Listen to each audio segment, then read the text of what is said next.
સુરત અડાજણ ખાતે વિદ્યાકુંજ સ્કૂલ સમગ્ર ભારત વર્ષમાં કહી શકાય તેવું ઓપન પુસ્તકાલય વિદ્યાકુંજ પુસ્તક વેલી વિદ્યાર્થીઓ, શિક્ષકો, વાલી મિત્રો, શુભેચ્છક મિત્રો માટે આ એક અનોખું પુસ્તકાલય છે। આપણે આપણી જાતને જ્યાં ખોઈ પણ શકીએ અને જોઈ પણ શકીએ તે જગ્યા એટલે પુસ્તક વિદ્યાકુંજ ગ્રીન પુસ્તક વેલી વિહાર। એક અનોખું પુસ્તકાલય, એક અનોખો અનુભવ કરાવતું પુસ્તકાલય, જેમાં કુદરતી વાતાવરણને ખોળે બેસીને જ્ઞાન અર્જિત કરવાનું માધ્યમ અને કાળઝાળ ગરમીમાં ઠંડકનો અનુભવ કરાવતું સુરતનું અનોખું પુસ્તકાલય વિદ્યાકુંજ ગ્રીન પુસ્તક વેલી વિહાર એટલે પ્રાકૃતિક પુસ્તકાલયમાં ગાર્ડનમાં હરિયાળી અને કુદરતી સાનિધ્યમાં પક્ષીઓના કલરવ વચ્ચે મન શાંત રાખે એવા વાતાવરણમાં જેટલા પુસ્તક પ્રેમી એવા બાળકો, યુવાનો તથા શિક્ષકો વાંચનમાં થાય છે તરબોળ।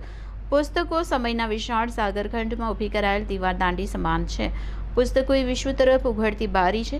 આજે વિશ્વ પુસ્તક દિવસ છે, ત્યારે પુસ્તકો સાથેની દોસ્તીને પાકી કરજો, કારણ કે પુસ્તકો એવો દોસ્ત છે જે તમારી આંગળી ક્યારેય છોડતા નથી। વિદ્યાકુંજ સ્કૂલ અડાજણ સુરત ખાતે સમગ્ર ભારત વર્ષમાં કહી શકાય તેવું ઓપન પુસ્તકાલય વિદ્યાકુંજ પુસ્તક વેલી વિદ્યાર્થીઓ, શિક્ષકો, વાલી મિત્રો, શુભેચ્છક મિત્રો માટે આ એક અનોખું પુસ્તકાલય છે। નમસ્તે મિત્રો, મહેશભાઈ પટેલ, વિદ્યાકુંજ સંકુલ નિયામક।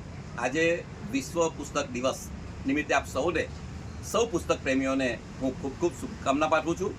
મિત્રો, પુસ્તક સાથે મૈત્રી, પુસ્તક પડબ, પુસ્તક સાચો મિત્ર એવા નિબંધો અનેકવાર લખાયા હશે, પરંતુ આજે એક પ્રશ્ન મને હંમેશા થાય કે આપણે શું પુસ્તક સાથે સાચી મૈત્રી કરી છે?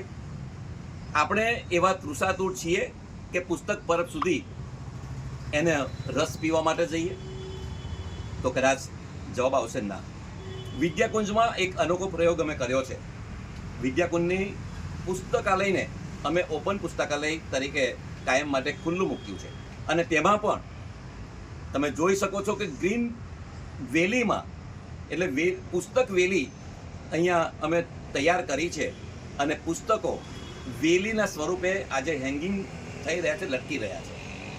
હું કલ્પના કરી શકું કે મારી આ વેલીમાં પુસ્તક જે લટકી રહ્યા છે ત્યાં કોઈક કોયલ આવીને ટહુકો કરે, કોઈક પતંગિયું આવીને બેસે, એમ આ પુસ્તક જ્યાં લટકતા હોય ત્યારે મારા વિદ્યાર્થીઓનું મન, મારા વિદ્યાર્થીઓ, મારા શિક્ષકો, મારા વાલી મિત્રો પણ ક્યારેક અહીંયા આવીને બેસે અને નિરાંતની પળોમાં પુસ્તક વાંચે। પુસ્તક સાચા અર્થમાં જીવનની દીવાદાંડી છે, સાચો માર્ગદર્શક છે। ત્યારે પુસ્તકોનું વાંચન થવું જોઈએ।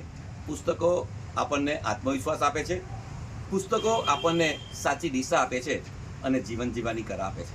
આજે ફરી એકવાર વિદ્યાકુંજ પરિવાર તરફથી હું સૌને પુસ્તક દિવસની શુભકામના પાઠવું છું। સર, આ પુસ્તક વેલી જે આપણે કર્યું છે એને કેટલો સમય થયો છે અને આપને વિચાર કેવી આવ્યો?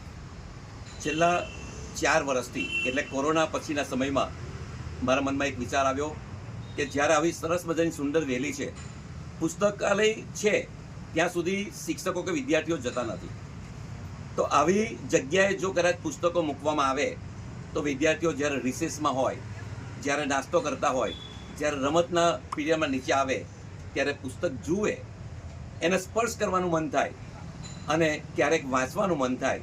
એ હેતુથી મેં પુસ્તકાલય અહીંયા વિદ્યાકુંજમાં આ રીતે ખુલ્લું ઓપન પુસ્તકાલય મૂક્યું છે। 4 વર્ષથી આ પ્રયોગ અમારો ખૂબ સફળ થઈ રહ્યો છે, અને ક્યાંક ને ક્યાંક વિદ્યાર્થીઓ નિરાંતની પરમાં ક્યારેક વાંચવું હોય, ક્યારેક કંઈક લખવું હોય, ક્યારેક કંઈ પ્રોજેક્ટ હોય તો તે સમય આવીને આ પુસ્તક વેલીનો લાભ લે છે। સર, કયા પ્રકારના પુસ્તકો અહીંયા મૂકવામાં આવ્યા છે જેથી બાળકોને આમાં રસ પડે? અહીંયા જે પુસ્તકો છે તેમાં બાળકોને આત્મવિશ્વાસ જગાવી શકે એવા મોટિવેશનલ પુસ્તકો છે।